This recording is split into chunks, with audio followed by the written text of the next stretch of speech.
To the 2024 School Board Candidate Forum. My name is Justin Glodowski. I'm the co-advisor of the Marshfield High School Student Council and a teacher at this high school. And I welcome you all here today. I mean, this is an event we've had running for many years now. Mr. Jeanette has been kind of the foundation of a lot of this candidate forum, bringing in our candidates to discuss the topics and hear some of your great questions and some of the questions that students have created as well.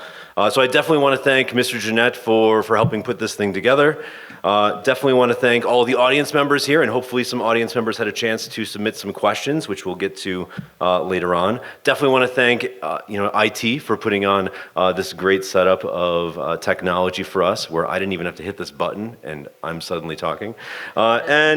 Of course, want to thank the candidates for taking some time to be here tonight. I know, busy schedules and stuff. It can be tough to schedule an event like this. So thank you all for being here. And lastly, thank you to Student Council for, always being, a part of this and hosting this candidate forum and picking out those questions later on today.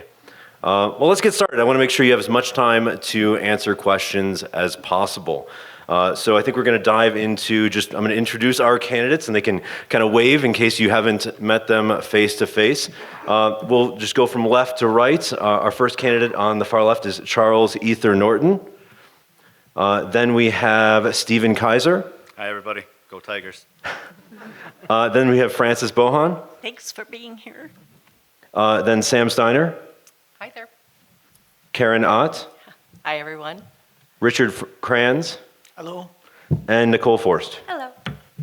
So thank you all for being here today. Now, as far as audience questions, if you have some audience questions, you can certainly throw some in the box there. We will get to those in the second half. Basically, rules are as follows. The first half, there's going to be 3 questions that have been kind of designed and collaborated on by Student Council. They're rather broad questions that will allow the candidates to talk on some different topics. And then we'll have a little bit of an intermission, and we'll have time to answer some of the questions from the question box. Student Council leaders are going to be meeting to kind of go through the questions, kind of decide an order, because we only have so much time tonight. And some questions might need some combining and whatnot. So that's kind of the plan for things tonight. They do have time limits as far as the candidates, and we'll put the questions up on the screen for all of you to see as well. Are we ready? Okay. There you can see the schedule. Okay, question 1. Question 1, could you please describe why you're running for school board? Could you describe your experience in school as a student or otherwise, and how that may have shaped your decision to pursue this position? So the reason why I'm running for school board is because I have students that have gone. I have children that have gone through the school district here. They're sophomores and freshmen, and when I moved here from New Jersey, I fell in love with this town, and I see so much potential in how this town can improve and how our students can improve and be the future of Marshfield. When it comes to describing the experiences as I was a student, well, I'm almost 40. I turn 40 next month, so what school was for me then and what school is for here, it's changed. It's a totally different animal. So I guess I'm running to also help guide Marshfield as a community to improve, grow, and be stronger. I'm done. Okay. Stephen, you can take it away next. Well, thank you. I have many reasons why I'm running for the seat on the school board, and it seems as though I get a new one every single day. It first started with my 7th grader, Maggie, and as much as she loves school, just wanting to maintain that environment that she enjoys so much. And then thinking more into it and thinking of what we've been through in the past few years and with the pandemic, and everyone trying to handle it as best they could and taking information from so many different places and wondering if we're doing the right thing. I think that created a communication barrier and a lack of trust in some areas between parents and the school board and the teachers themselves as well. Just an all-around unfortunate wall there. So I would really like to work to restore that. And then we did this interview recently that I was very nervous about, but it went rather well. And I got tons of support coming in, and it was very humbling. People reaching out to me that I went to school with that I hadn't talked to in years and saying that they're so glad that I'm doing this and that my heart's in the right place. And I was so glad that they were recognizing that. And I was particularly touched last night when a friend of mine who's also named Steve reached out to me. And he was one of my first friends when I moved here 40 years ago. And his father was a mail carrier and his mother was a nurse growing up. And he just told me how proud he was to be able to call me his friend after all these years, and that I'm putting my effort into this now. My education here was at Madison Elementary and then the middle school, of course. And I excelled early on in elementary, and then I kind of fell off in middle school and didn't apply myself as much as I probably should have. But it was really in high school when I really started to hit my stride and really build relationships with a lot of the teachers. I was part of what's called the Voice program with Gordy Sisson and Mary Hetzel running that, and they were wonderful human beings that guided me and really helped me embrace my heart and follow my heart.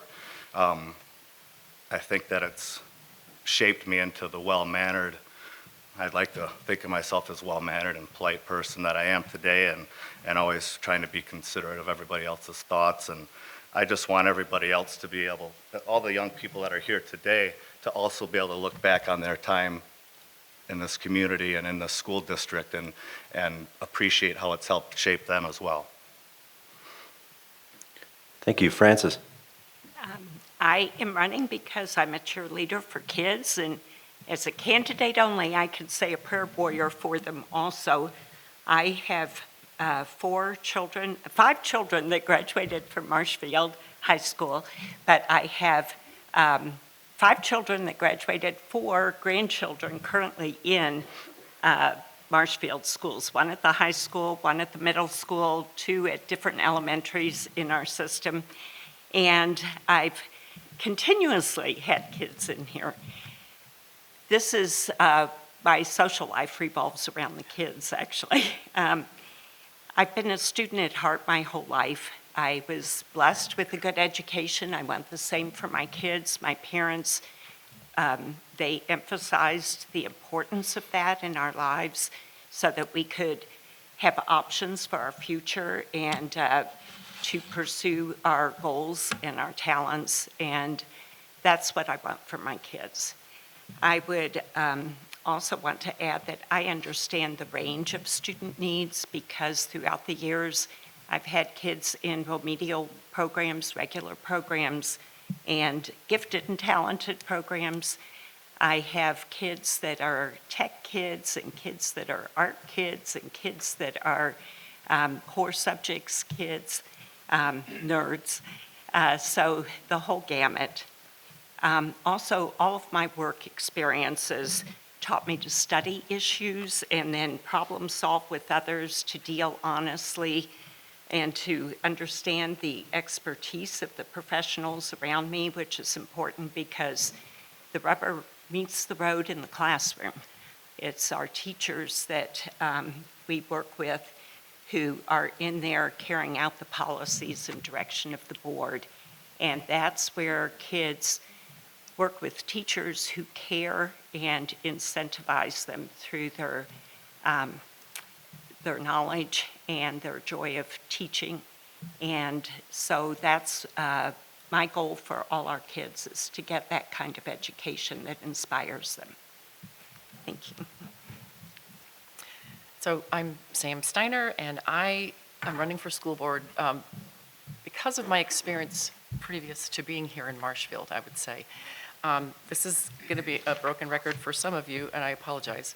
But we lived in Portland, Oregon for 17 years before we moved here. My whole adult life, I've been concerned about the welfare of children. I taught high school biology for about 1 year, and that was enough for me to recognize that teachers are some of the most important people influencing our children's lives. I did say once that I think teachers should be paid as our pediatricians are paid. My husband's a pediatrician, and he had to just swallow that, because I feel that the connections that kids make with teachers and their schools last a lifetime. I can't honestly say that I remember a conversation with my pediatrician when I was growing up, but I remember so many wonderful conversations and life-shaping experiences that I had in high school in Barrington, Rhode Island. That's where I started.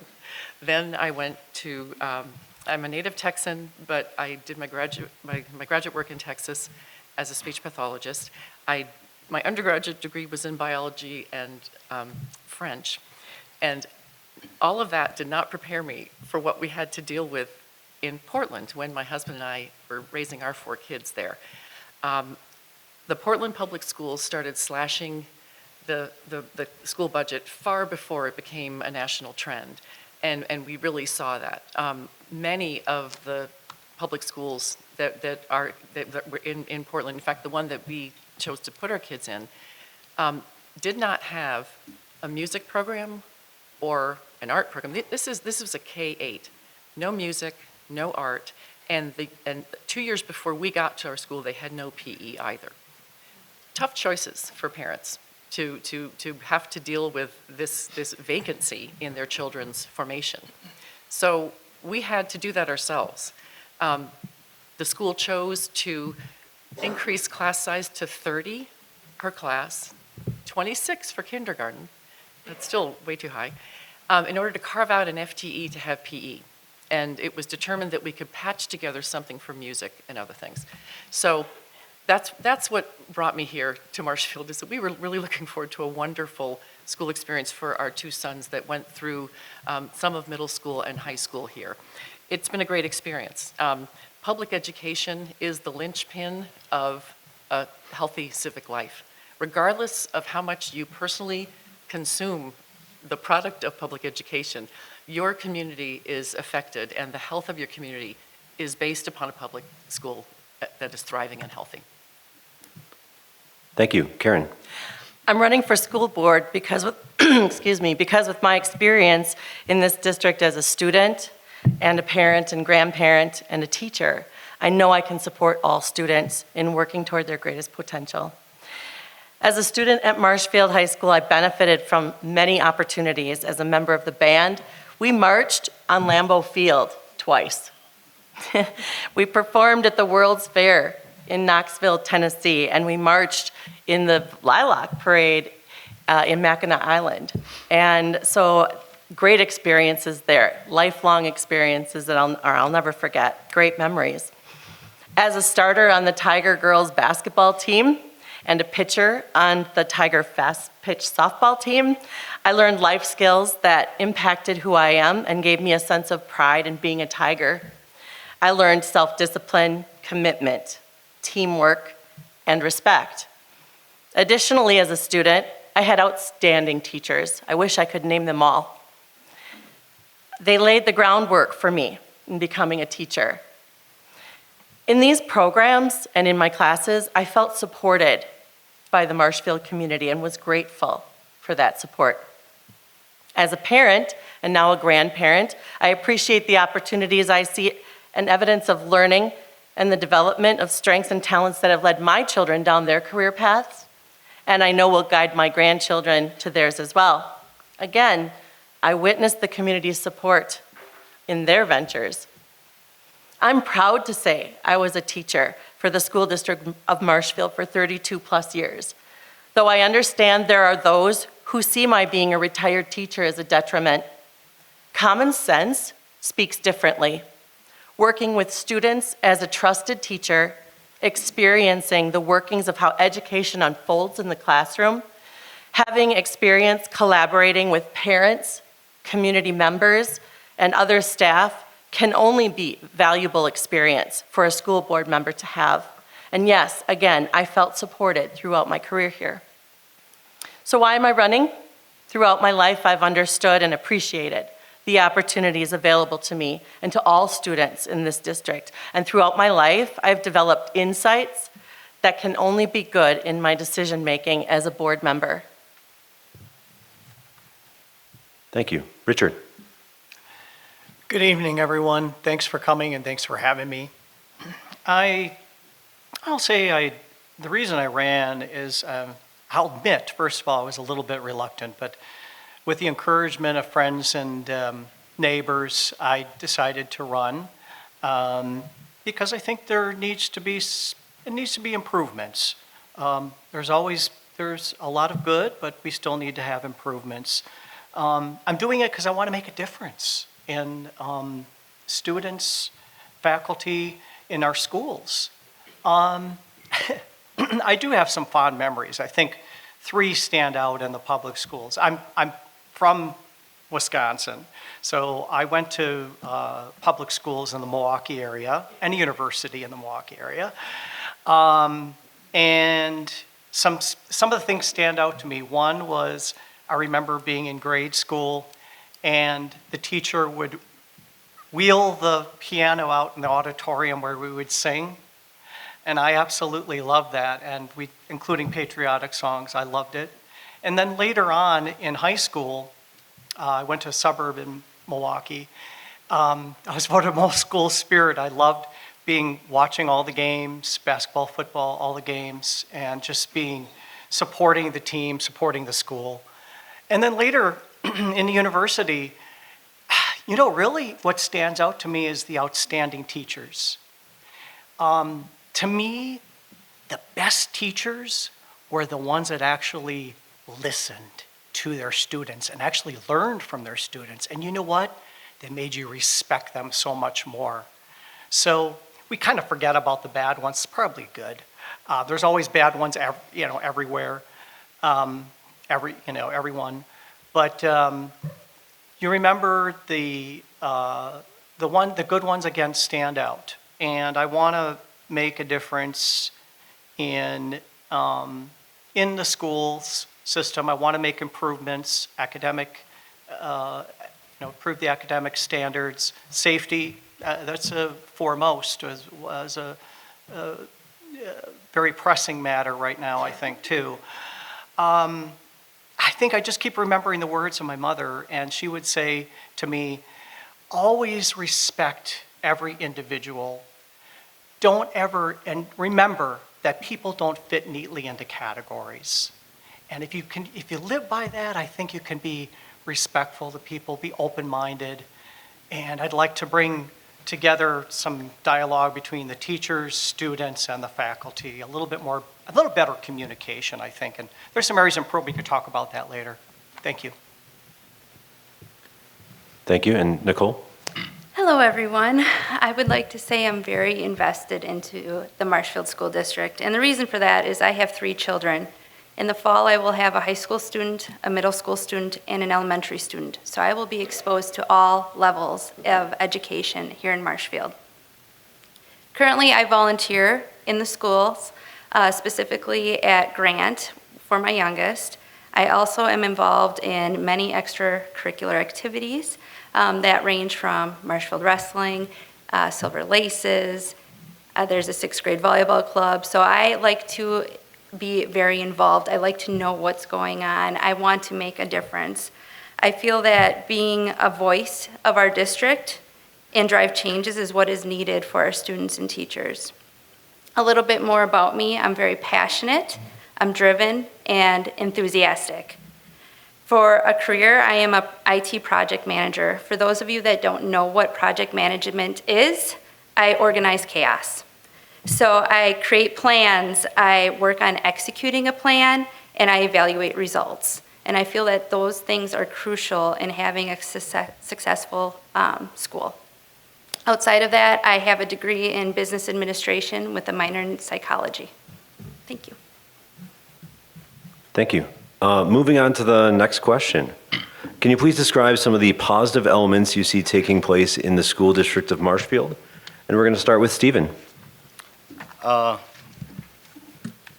of the good things that I see going on is something called the MAPLE program at the middle school. My daughter's a part of that.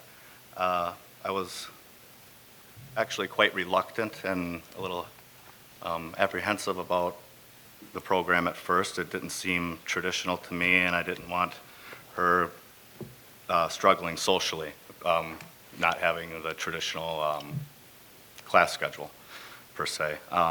But now that she's been doing it, and she's in many advanced classes, so I kind of had some concerns there.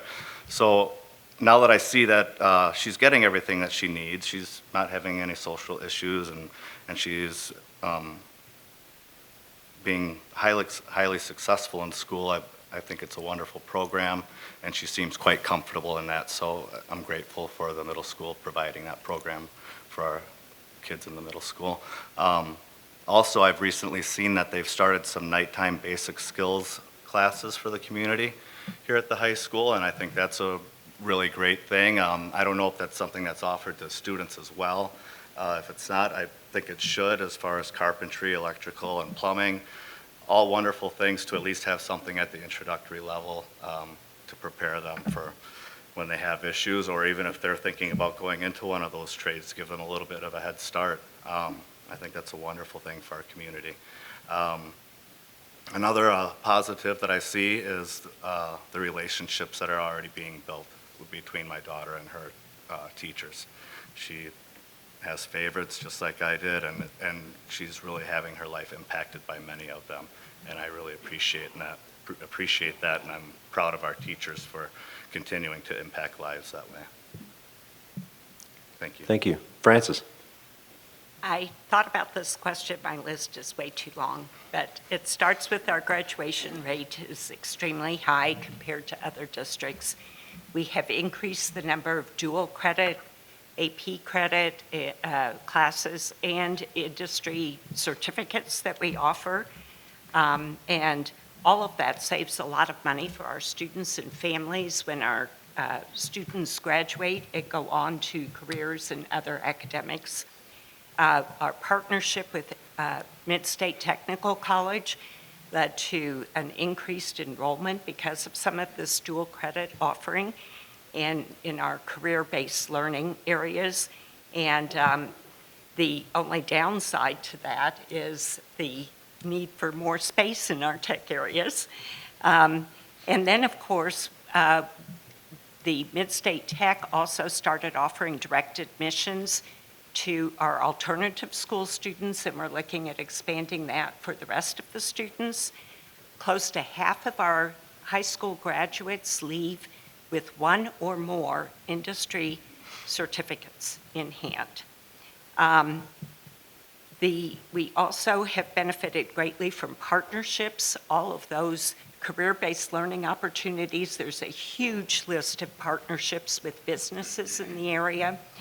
Our other partnerships lead to workplace experiences, the generosity of our community with the partnerships for athletic facilities, extracurricular experiences have allowed our students to compete regionally and nationally in both sports and academic areas. We have lots of electives to choose from. On top of that, our AP students are recognized annually for the high participation and achievement rate, and my time is up, but the list could go on. Thank you.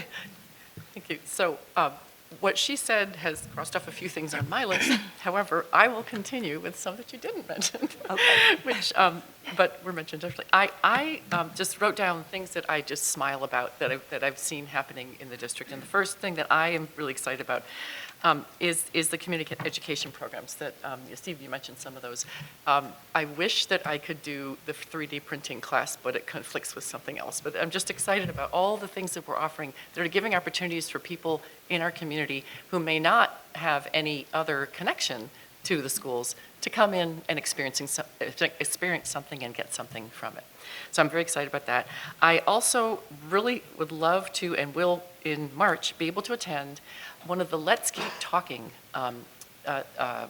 programs that are offered at the library. Joanne Greenlee, one of our social workers, has put this together, just an opportunity for parents and the community to talk about some tough issues and get some guidance. It's a wonderful support. That's the third Tuesday of every month at the library. I'm excited about our new partnership with Nexus, which is a company that we're working with to, in terms of facilities planning, because of their very broad understanding of what this takes. It's not just the plans, it's community engagement.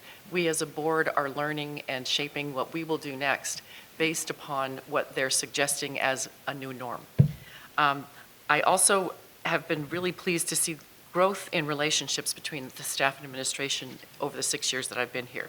I will say that there were no tearful requests for me to run this time. There were 6 years ago. And I'm pleased that that's not there anymore because things have changed. We've made some culture change. There's more to do, but we've done that. We have regular board workshops now. That wasn't happening before for quite some time. We can talk to each other. Is that the second hand? Okay, sorry. And our mission statement was revised. Check it out in the handbooks.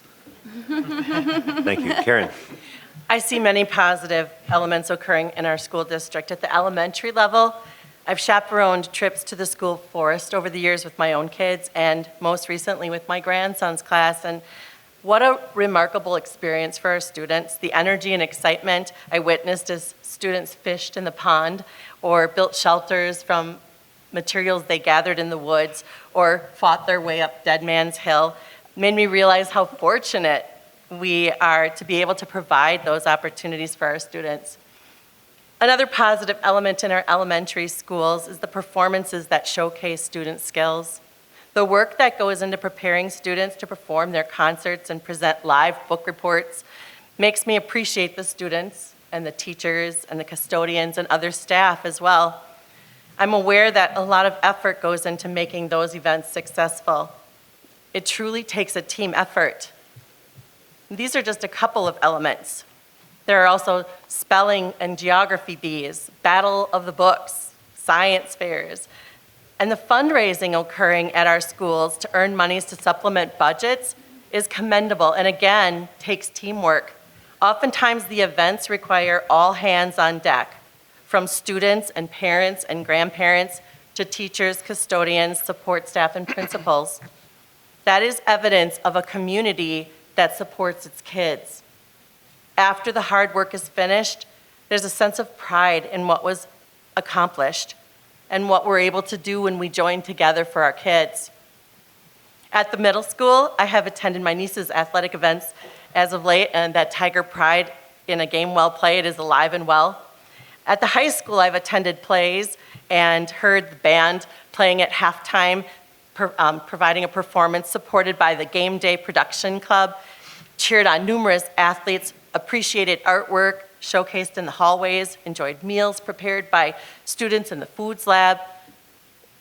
I've been able to make a shepherd's hook with the help of students, and I'm always struck by how students are happy to see involvement from the community and people attending their events.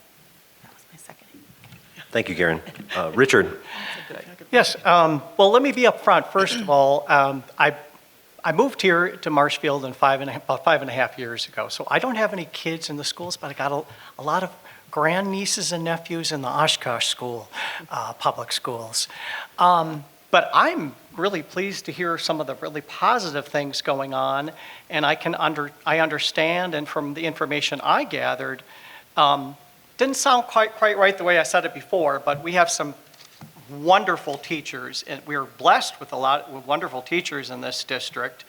And I would like to, have a better dialogue, between the students, teachers, and the faculty to make improvements. I think there's going to be some good suggestions there.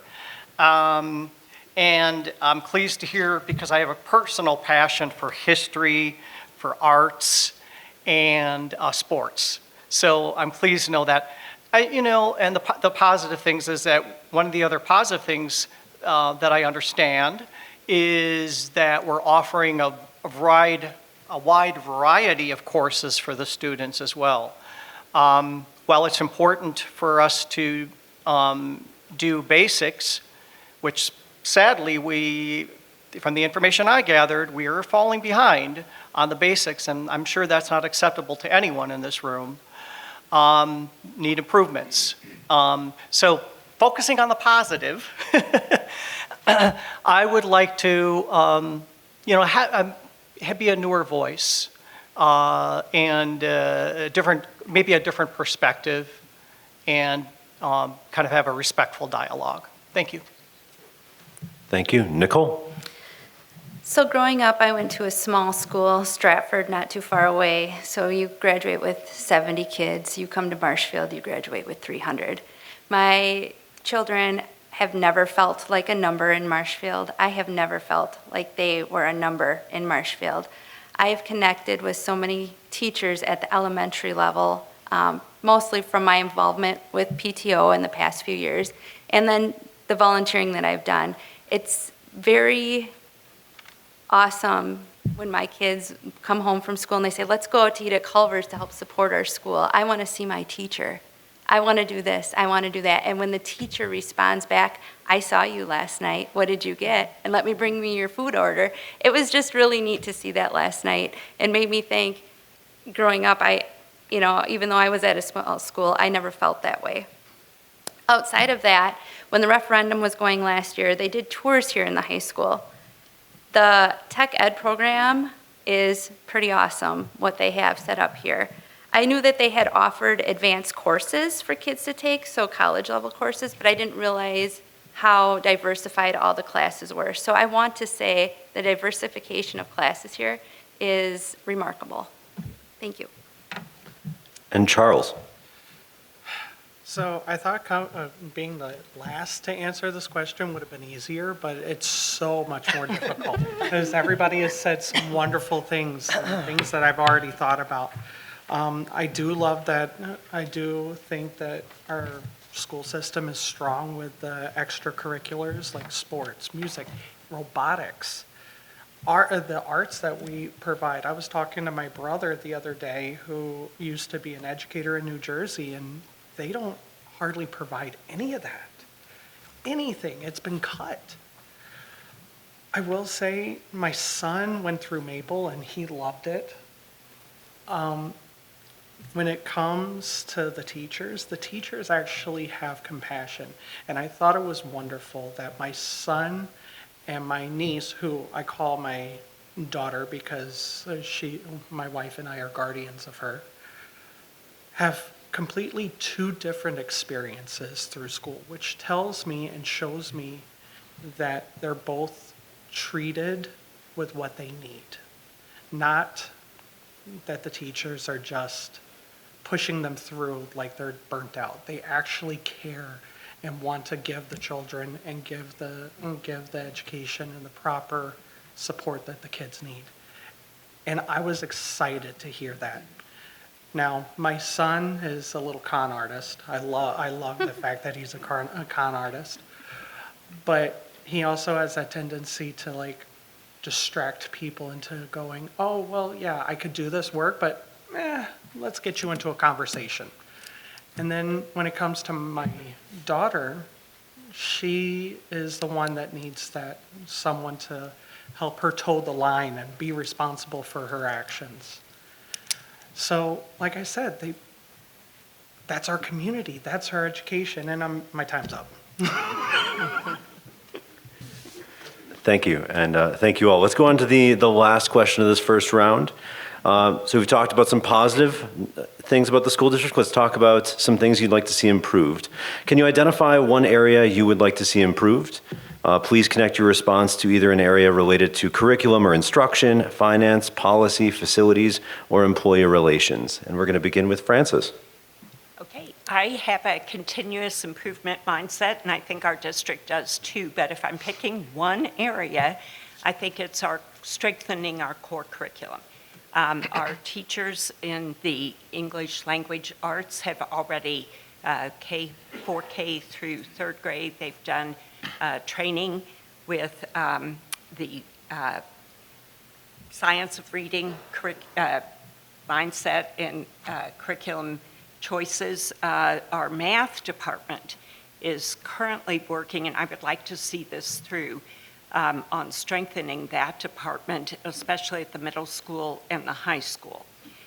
They have also done professional development personally, but beyond that, this year we started with new curriculum for our regular classes, and now we are concentrating on changes potentially. It hasn't come to the full board yet, but on that middle school transition that you mentioned, because they only have a couple of years at middle school, and that transition from grade school to middle school, and then you're on to the transition to the high school. But the amount of instruction time in math is cut by the time they get to the middle school. So we would like to see what we can do to move things around, increase that amount of instruction time, and give the teachers more flexibility to work with the students within that time, because then they can meet varying needs by being available during part of the class time.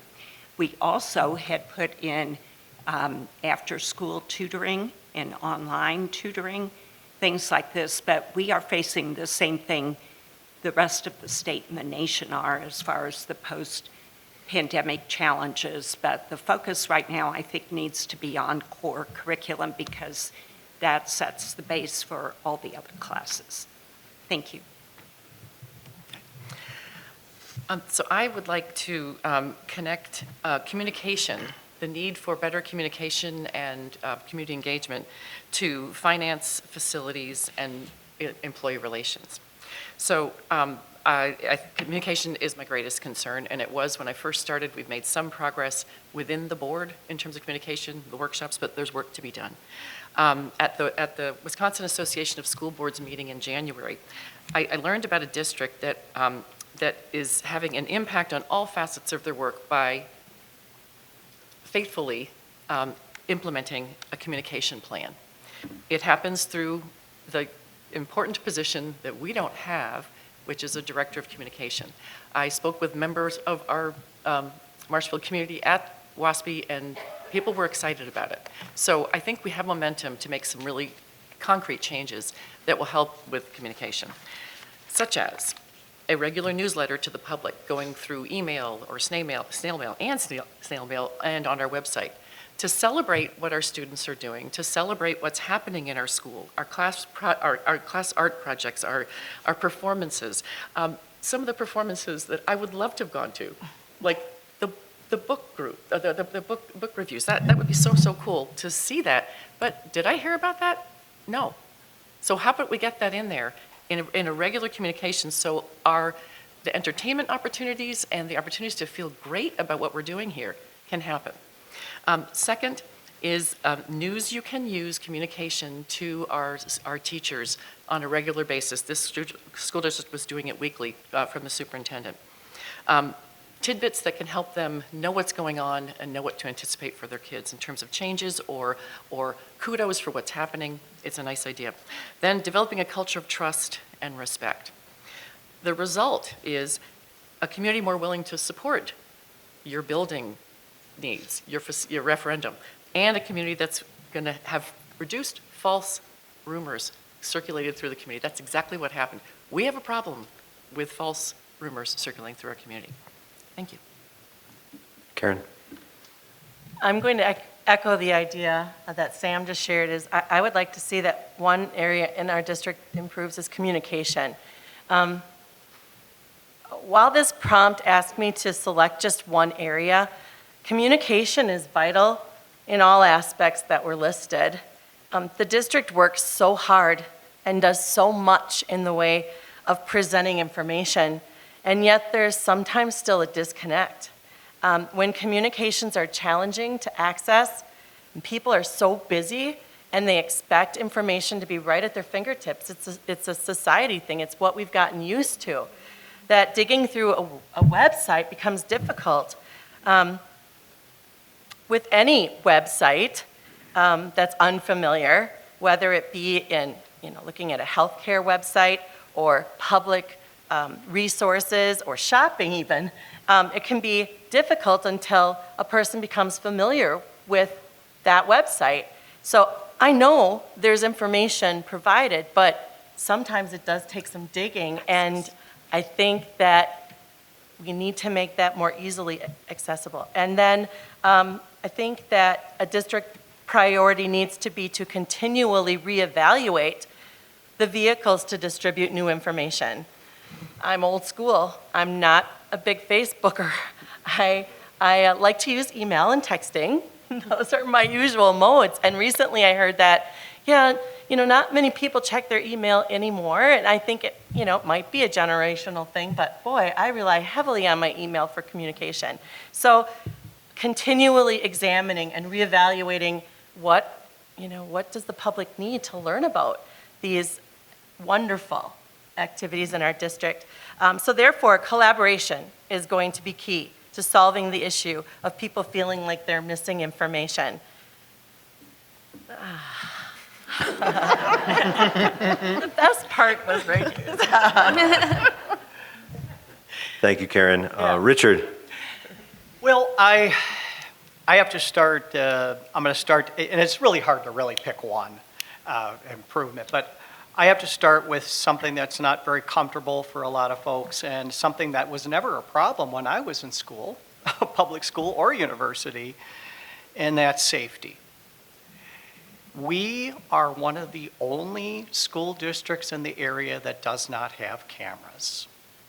That's a problem. As an example, if you go look at the Pittsville School, they have cameras that go directly to the police department.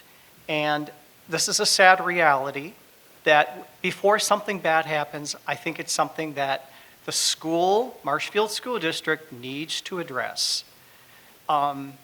Security for our students, staff, and our teachers, very important. Then I think some of the lighter things, I am a hands-on person. I would love to see teachers do more field trips. I think something hands-on. I would like them to go to more businesses, visit our local heroes, the police department, the fire department, just field trips that can give students a hands-on experience, connect what they're learning in the classroom with the real working world out there, or the working world. As we know, there can be differences that can connect that, so that's part of the communication. I personally want an opportunity to go into classes to observe and see the successes and the struggles of our teachers. I would like to see our wonderful teachers also get more recognition, not only academic, recognition for academic excellence to our students. We need to recognize that, but we also need to recognize our teachers as well, and staff. So and I have a passion for art, so both my parents are artists, so that's where I would go, and thank you. Thank you. Nicole. Well, everybody's taking the topics I wanted to talk about, so I'll just elaborate on a few more things. I personally feel one of the top areas that need to be improved on is parent engagement. There is a lack of parents helping out. I see at Grant School, there's over 600 kids that go there. We can't get volunteers for the life of us. It's the same people over and over again. I'd like to be able to push out information saying, hey, this is coming, which ties back to communication and how important this is for the community, that we all are involved. And I know people are busy, but guess what? So are all we. We're very busy. If everybody took 1 hour of their day over the span of 9 months, it would be so appreciated by the teachers and the students there. Outside of that, you've already talked about recognition. That's very important. And outside of that, one thing I want to add on is mental health. I know that's a nationwide shortage. It's not just in Marshfield that we don't have the resources for mental health. So we need to be creative. Some of the things that I thought of is maybe having a basketball game during the school day. Now I get not everybody's into sports, but it might expose you into something that you're interested in, or art, something along those lines.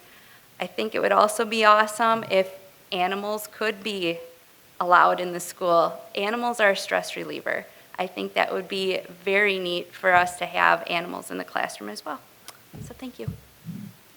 Thank you. Charles? Well, everybody hit up what I was going to say.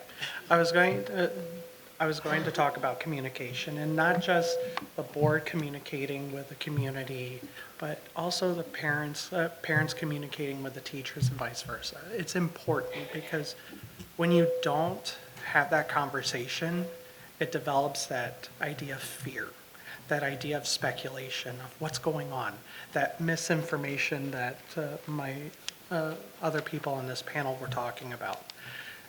Now, I also run a mental health charity called Honeysuckle Bush. It promotes the idea of communication and talking about the things, because if you ignore the things that are bothering you, then they just manifest and they dig in. So, yeah, the idea of communicating, being transparent is how I think I referred to it in that interview. It really will open up those lines of communication, and the board will understand what is necessary in the community. Did they miss the mark? Did they hit that mark? And how can we improve? What needs to be? Like, do you know that just in Wisconsin alone, we're facing a shortage, and they estimate in 5 years we'll have 1 out of 3 teachers that are going to be leaving teaching without having a replacement. Like, I didn't know that. I didn't realize that. Or the fact that our poverty, it's estimated in the state of, in the city of Marshfield, that there's about 2,000 people under the poverty line. Now, not all those 2,000 are students, but that impacts everything. The idea that we need to know where our challenges are and our strengths are so we can improve. I don't got any more. Thank you. Stephen? I'd very much like to work very closely with the special education program. I have a son with autism who struggled very much in school. He did happen to graduate, but it was by no means through excelling academically. I would like to thank Mr. Carlson in particular, who was kind of our savior for, I think, the last year and a half or so with helping our son. Did a fantastic job with him. But I think that our special education program has a lot of very wonderful people who work extremely hard. And it appeared sometimes that they worked harder than they were even, they just gave their all.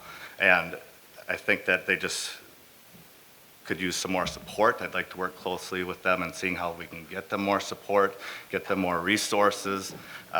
When you're dealing with children who have autism or any other hurdles in life, they're all different. They're all very much different, and not just different, extremely different. If you know one child with autism, it doesn't mean you know all of them. It's such a challenging issue, and I want to help them get more resources so we can reach them more appropriately. And I also want to work on improving the trust issue between the community and the schools post-pandemic wise. I think the longer that it goes unaddressed, that just means that we're failing our children even that much longer. We need to address it, and I think that with the parent engagement, I think is a great idea, and I think that just one idea that I thought of since hearing you mention it is maybe asking for volunteers from our parents, even if we don't need them, just to make them feel like they're involved. Ask for volunteers. It'll make them feel like they're welcomed and a part of it. Thank you. Thank you all. Now, in a moment, we're going to collect the box of questions. So if you have any last-minute questions, feel free to, go over to the box. I will talk about one thing before we head to recess. Just want to remind everyone, if you skip out early, like that election day is February 20th, so Tuesday, February 20th. That's the primary election for the candidates. So the 7 candidates will be narrowed down to 6 candidates for the general election on April 2nd. So mark your calendars, February 20th. Make sure you're at the voting location for yourself. To cast your ballots. And then April 2nd is the general election where the final 6 will be narrowed down to the 3 people filling those positions. So there's the election information if you need to save it. We're going to take a 10-minute recess and look at the questions with student council where they'll kind of narrow down the questions, and we'll be back. Okay, welcome back everyone, and welcome again candidates. For our next round of questions, we do have questions chosen by student council. Many of them your audience questions, but the first question itself was crafted by student council members. So they thought they'd ask that question first, and I have Alexa here to read the question for you. How do you plan to prioritize and support mental health initiatives within our school to ensure students have the resources they need for their well-being?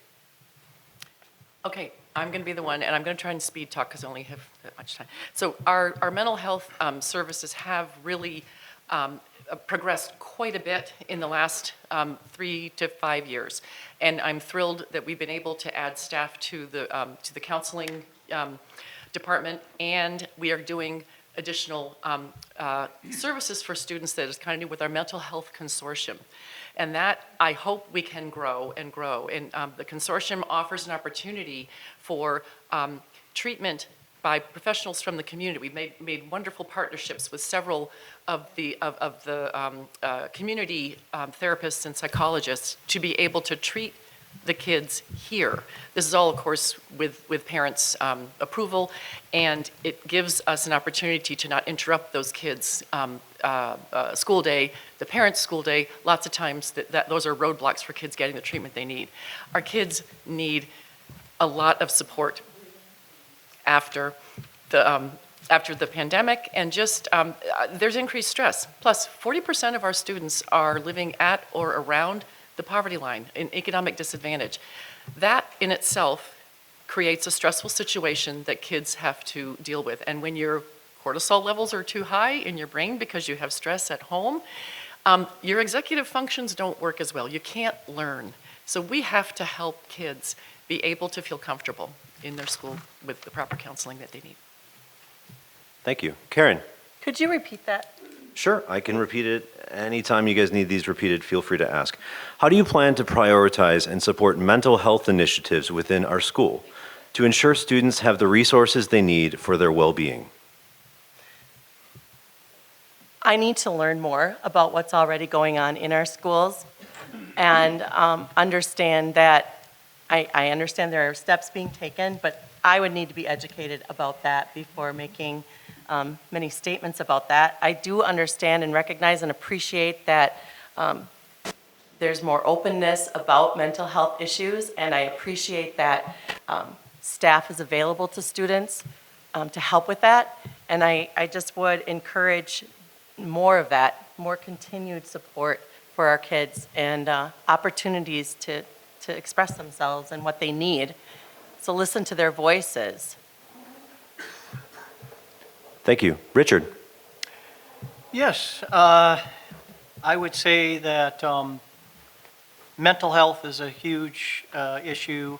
I'm learning as I go here. I'm relatively new to the school district, but I'm learning that, I think it's important that you have a counselor, preferably a psychologist, but you have a counselor available to all students, security and a counselor. There are 2 big needs for schools, and I will make sure that that is improved if you're so kind to vote for me for school board. I will make sure that, and we respect every individual. There's no reason that any student should be bullied. We should have our students should be free from bullying. And I think that is an aspect that ties in with mental health. I think we can all learn to maybe listen to each other a little bit more and be respectful. And it goes a long way. I support all initiatives in the schools for that. Thank you. Nicole?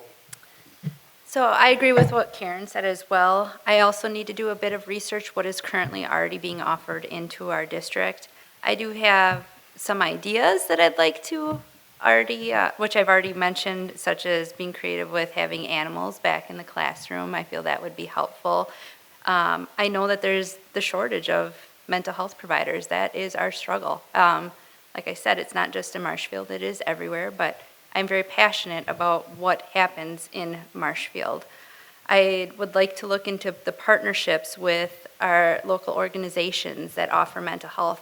And I'd also like to have group sessions available, even for people who don't feel that they need it. It might be helpful to say what's going on if parent involvement is approved for their children to attend those types of sessions. Thank you. Thank you. Charles? So like I mentioned, I run the charity Honeysuckle Bush. I work with mental health a lot, and I take mental health seriously. And it's not just the idea of people who are struggling and need institutionalization, but it's just someone that needs to talk. It's all peer counseling. It's all peer-to-peer stuff. And I don't know what's available here in the Marshfield district. I want to learn so I can help students, help the families, because it's an avalanche effect. What happens in home affects what happens in schools. What happens in school affects what happens at home. And that's the idea of being a unified front for our children to be stronger, and our parents to be stronger, and our teachers to have a more understanding of what's going on. So I'm open. I want to learn, and I want to be passionate about this. So thank you. Thank you. Stephen? I know that I mentioned special education would be one of the top priorities that I would have for improvement, but along with that would be mental health. I know I mentioned that I have a son with autism, but early on when he was in grade school or elementary school and early on in middle school, before he learned how to manage things a little bit better, he would have breakdowns, and many times he was locked in a room, and he was terrified, and I don't blame anyone for that happening. It was just simply because they didn't know what to do with him. But to me, it just really put a spotlight on the fact that we need to dig into more resources for these children, because that's just simply unacceptable to me. It gutted my wife, knowing that he was terrified, knowing that he was locked in a room against his will. So anyway, that's a very short story, just to provide some logic behind that being a very top priority of mine. Thank you. Thank you. And Francis? So as I understood the question, it's about well-being for our students, and that encompasses the mental health issues as well as safety issues. But I think it starts with our staff have done a lot to try and individualize their teaching and get to know their kids and provide for them as based on their individual needs, which sometimes are educational and sometimes social and sometimes other, but none of that happens in a vacuum. We have to collaborate with parents on all of that. Sometimes we don't know that a kid is having a particular issue, and it helps when parents let the staff know. It helps when they sit down and collaborate for the individualized plans. It helps when we don't divide the community, when we speak honestly and truthfully, and we are the bullying, we don't, I'm glad this is a nonpartisan position, just because if we name call or label, it doesn't set a good example for the kids. So that's important also, and we emphasize all those character issues with the kids. It helps in the integrity of the classroom setting. Thank you. The next question will start with Karen and work around the board. How do you feel about the rights of minority students, specifically those of non-binary, transgender, gender non-conforming, and students of color? Will you work to protect them from community persecution? Of course. As a school board member, all students' well-being would be a priority, no matter what their orientation or their background. I would work to provide opportunities for all students, keeping in mind their differences to help them grow and learn. Thank you. Richard? Yes, I think it's very important that, again, I'm going to go back to what I said earlier about respecting every individual. And I think that sometimes we can stigmatize people and put them into categories. And again, people don't fit neatly into categories. If we learn to respect individuals, I think it goes a long way. And everyone, that includes everyone.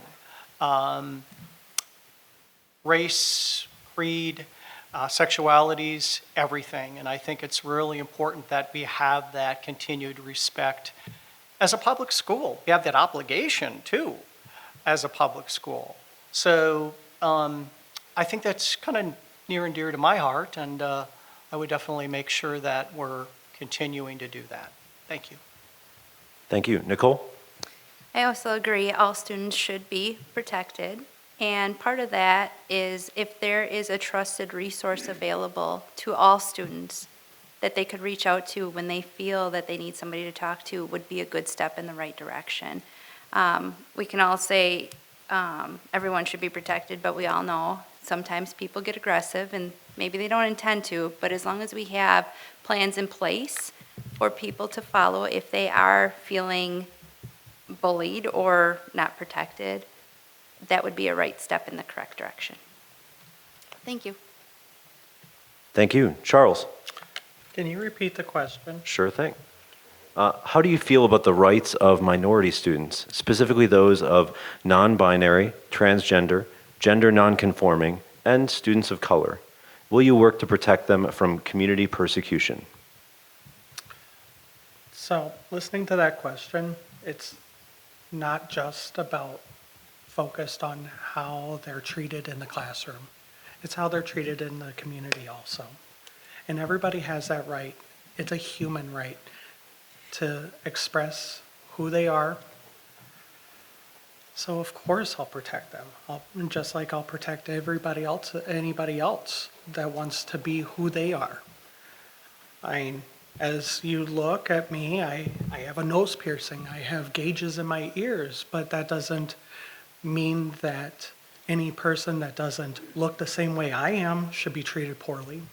We all have that right to act a certain way as long as we're not harming people. Now, when it comes to minorities of throughout the community, again, human rights.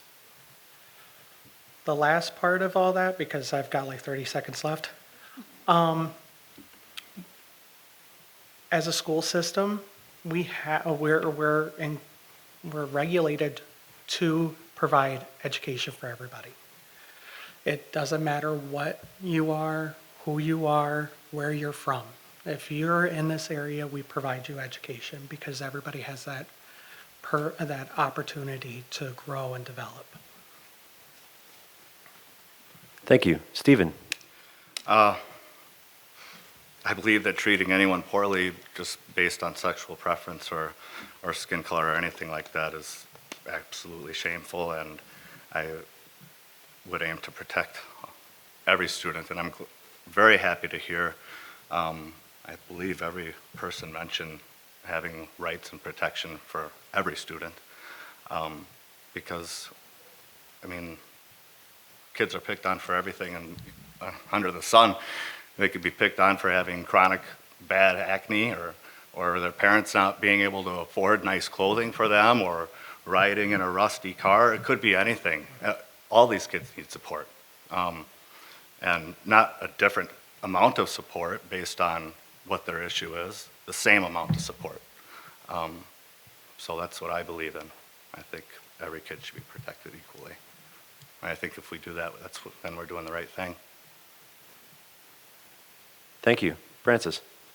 This harkens back to the last question, of course, because again, we have to have a climate of good character. You want to raise kids to have good character, to not name call, not label, and it's hurtful. They need to know that you treat others as you would treat yourself. And there was a poster years ago that said, God don't make no junk, and so that speaks to the value of each person. And to know that we all have different backgrounds, we have different family cultures, and that's okay. Most of all, in this particular area, I think it's important whenever possible to work with the family and the parents. As every kid in the age groups that we deal with, particularly at middle school and high school, is struggling with their identity. And so that's normal for these age groups. And so we want to support parents in those issues that every kid goes through at these ages. So I'm getting the hand over here. Thank you. Thank you. Sam? Okay, so many things, but first of all, ditto. But then I wanted to talk about the importance of telling stories. We have minority students in our community of all types, as you mentioned. The list is comprehensive, and yet there are often stories untold. And some of those stories were able to be told in the summer of 2020 when a group of students, current students and former students, got together to put together a forum in the summer just to educate the community about some of the stories of children of minority groups in our community. My son was a part of it, and there's some other people who have kids who were involved in that. And it was beautiful. These were kids that came from lots of different backgrounds. However, okay, thank you. Their stories were really hard to hear. And to hear that a student of color in a small choir group being congratulated by a parent after state competitions that were held in this building, and her hand was not shaken by the parent. The parent shook the hand of every other person in this performing group except for hers. I think we need to be telling the stories. I had something else. Thank you. And the next question, we'll start with Richard. In your opinion, how do Marshfield's school buildings and facilities impact students' education and co-curricular activities? I'll repeat it one more time. In your opinion, how do Marshfield's school buildings and facilities impact students' education and co-curricular activities? Well, again, my apologies as I'm new to the area in public schools. However, I would offer a new voice, kind of a different perspective on the school board. It's very important, the environment that you're being taught in. And I will clarify, and let me clarify and apologize something I said earlier too. I apologize if people misunderstood that there were no cameras, that people thought I said there was no cameras in the school. I meant that we should model it after Pittsville, where the security cameras are directly tied to the police department. Heaven forbid anything serious were to happen, but I think it's a good deterrent. I'm not sure this would be I would have control over this, but I strongly believe there should be deterrence for anyone with aggression, such as an armed officer. But I know that's a little controversial, but I think it would be deterrence for anyone that would looking to cause harm. So to your question, I think we need to have great facilities. We all have to work within a budget. However, we have to make it fiscally responsible. I'd like to see all those upgrades and the necessities. I think we need to make sure that the basics are taken care of as well. Thank you. Thank you. Nicole? So, knowing that my kids go to Grant, I know there's some improvements needed at Grant. I can't speak for all the elementary schools, but when it rains, the rain leaks through the windows. Students have to move their desks, and teachers have to move carpeting if they can. Those are things that need to be addressed. Looking at the security measures at Grant as well, that should also be reviewed and addressed because that is a need in today's society. Regarding extracurricular events, we all know I'm involved in many, many things.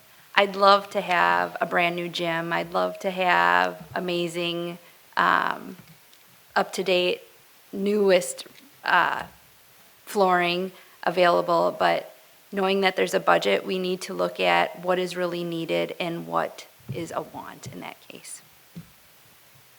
Thank you. Thank you. Charles? So of course, facilities always need to be updated. Maintenance, you never buy a house and expect it to last forever. You have to maintain it, lack of a better word.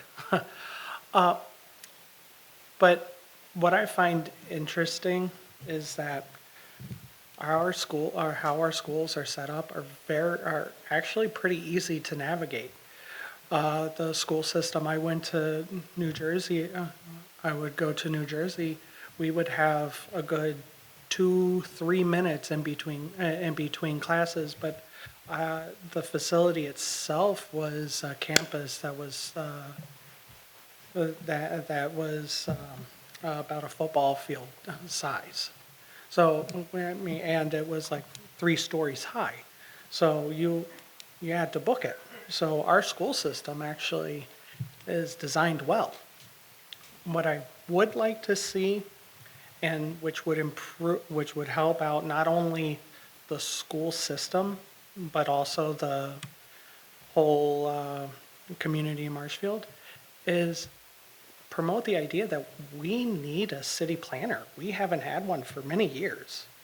And that could actually facilitate and help with growth and maintenance of our schools.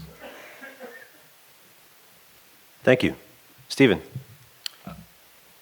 Well, obviously they have a beautiful football field venue, and I might be in the minority in saying this, but I think that the middle school is gorgeous. I think that as long as it's functional and safe for the students, that it's kind of a old world meets the new world with bringing the technology into that old building, and the kids, I think, my daughter, I know she gets a kick out of it. I think it has a lot of charm and nostalgia in it for me, and I don't know. I think it's beautiful, and I wouldn't change a thing about it as long as it's safe and functional. Like I said, I think it is a beautiful building, and I would hate to see it torn down and turn into another cookie